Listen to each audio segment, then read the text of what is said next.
On the morning of June 17, 2025, Manhattan Beach police spotted a Hyundai reported stolen and immediately initiated a pursuit.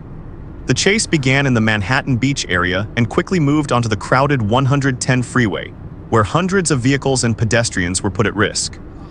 Saying that it is a stolen vehicle, and this is one of those ones. It got onto the freeway, and usually we're dealing with a lot of traffic. We know this northbound 101. There we go. There's that traffic that we were waiting on, and you can see that vehicle now starting to do a little bit of maneuvers around here. Now, Manhattan Beach PD, they are like bulldogs. They're not asking for anybody else's help. California Highway Patrol offered. They said, hey, you got this pursuit here on the freeway? We'll help you out. They said, nope, nope, nope. We got this. Thank you very much. We're in the LA area as well. LAPD might get involved if it gets off the freeway, but again, this is one of those things. There's policies involved. Manhattan Beach would actually have to request that, and it would have to happen. But you can see this vehicle still continuing on.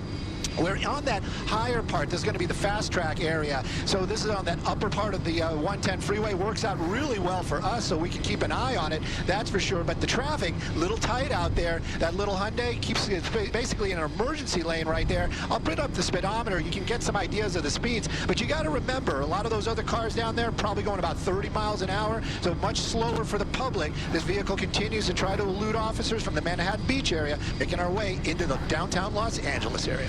It's really interesting there, Stu. I didn't know that, CHP would actually back off and cede almost like their jurisdiction.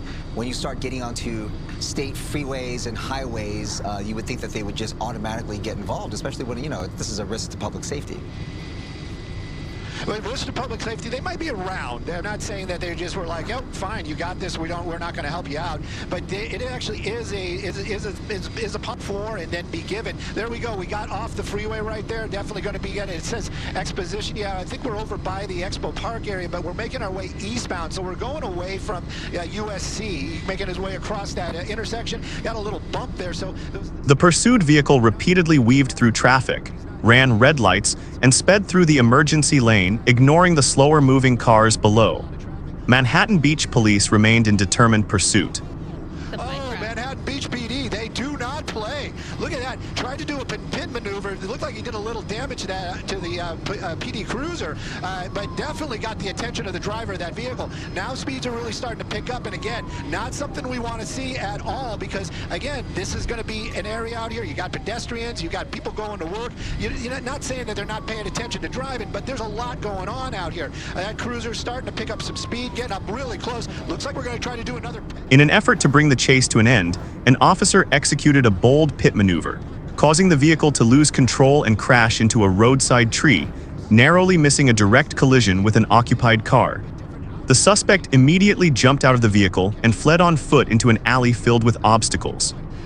Officers from they are fit and going. You got another officer right there making his way. That's the bad guy going into an alleyway. A lot of little homeless debris out there. Didn't come out the other side there. So whatever happened. Just seconds later, the suspect was successfully apprehended by Manhattan Beach officers in an alley. But it does show you when the officers get a little bit of aggressive, it is dangerous. There is no doubt about that. But it definitely brought that pursuit to an end very, very quickly. That suspect got out and ran, made his way over to this alleyway. He is definitely being taken into custody right now.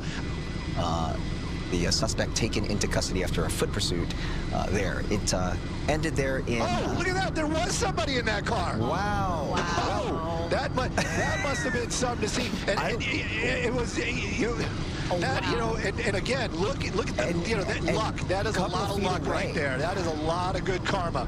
Yeah, I can just imagine what she was thinking with that car out of control coming right at her. But in the end, that tree stopped it. That is amazing. Amazing is the only word that I can come up with right now. But wow, what a crazy ending. And this is what I'm talking about. Look at all these pedestrians out here. And in the end, he was captured. The incident concluded fortunately without any civilian casualties, but it clearly highlights the extreme dangers of high-speed pursuits in densely populated urban areas. Just going for it. The reason is because they assess the fact that, it's not worth the risk to innocent bystanders, and you saw there were plenty of vehicles on the road. Warning: every reckless decision made by a suspect could cost the life of an innocent person. And this is why police sometimes have to consider pulling back in order to protect the community. Harming others. On August 17, 2025, LAPD officers engaged in a dangerous pursuit to stop a white SUV suspected of being involved in a robbery. Earlier, the vehicle had driven the wrong way on the freeway, run multiple red lights, and weaved recklessly through heavy traffic, putting countless lives at risk. Vehicle right there. They have let them know that they are out here. Now, the want for this person that is running from officers, and there may be up to 3 people inside this vehicle. The want right now is they're saying robbery. That's the original want. Don't know how if somebody witnessed it or how it all came to be. But that vehicle at one point driving the wrong way on the freeway, extremely high speeds, wrong way on the streets as well, meaning driving into oncoming traffic. Right now, though, all of a sudden, driving actually kind of sane, just moving about 30, 40 miles an hour. Even the helicopter overhead, the LAPD helicopter overhead, giving the units on the ground heads up, saying that, you know what, this change in behavior, they might be looking for a place to jump out of the vehicle. Now, we do know the driver, possibly 2 other people inside that vehicle. Original one, some sort of robbery situation. Not sure if they were undercover. They were being watched by undercovers. But this vehicle this afternoon driving extremely fast and reckless. And it does seem like things are starting to pick up once again as we're continuing southbound on La Crescenta, well into the Glendale area right now. Well, you probably, we don't know. That's the deal. We don't know. Getting off the freeway right now. He was on the 5 just for a second. It looks like it was just a convenience, you know. Basically, he had that opportunity to make that turn. There was no traffic right there. Exiting 4th Street, we're making that turn onto 4th Street. At times, the SUV slowed down as if the suspects were preparing to jump out and flee, but then suddenly sped up again, swerving across lanes and recklessly racing through multiple intersections. LAPD officers, along with Glendale units and an overhead helicopter, stayed in relentless pursuit as the vehicle tore through narrow, crowded residential streets. Fast, moving slow. That's the only thing we've seen. We're back into another neighborhood area, but we're going to be getting very commercial here shortly. You can see LAPD right there behind him, the helicopter overhead the entire time. LAPD, as you said, Northeast Division, right there behind him from the inception of this pursuit.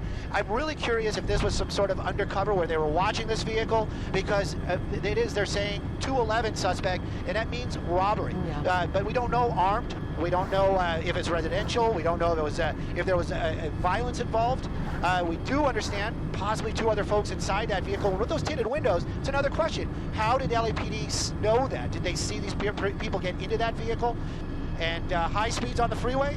And Are the officers close by or a little? They are. And one of the officers off of Alvarado, high speeds, fishtailing a little bit, and there he goes, onto Bellevue. One of the officer that we've been watching, Stebb's been doing such an awesome job running out of fuel. Oh, wow. So I wonder if northbound this on Glendale. So going to run out of fuel anytime soon. Depends what he started with. But right now they're actually asking to get another unit that has a light bar, meaning the lights on top of the vehicle to get behind this thing once again. It's a red light, but he actually has got a lot of distance between him and the officers, which isn't so good, because now these folks on the ground down there, they don't have the benefit of the lights and sirens. They don't have the benefits of the sirens coming and being alerted. So making some really hard turns out here right around Echo Park, but you can see using every out available to them, and right in front of a bus. It looks like we're going to be northbound, and I think we're on Echo Park northbound. Incredible. Just Whoa! Okay, he's crashed into a business. He crashed into a bus stop. That guy didn't even open the door. Oh, and now he's out. Out there. He's out. No, don't try that. Don't try that. The chase lasted several minutes as police remained determined to bring it to a safe end. With the possibility that the suspects were armed, every reckless move further increased the risk to innocent civilians. There you go, onto the ground. There you go. They got that one. Is the driver.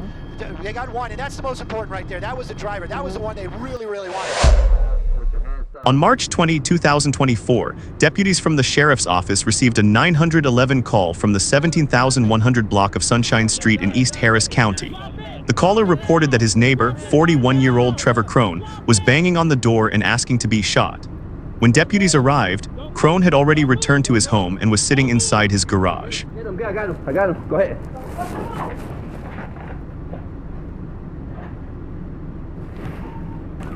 Hold on, drop it now!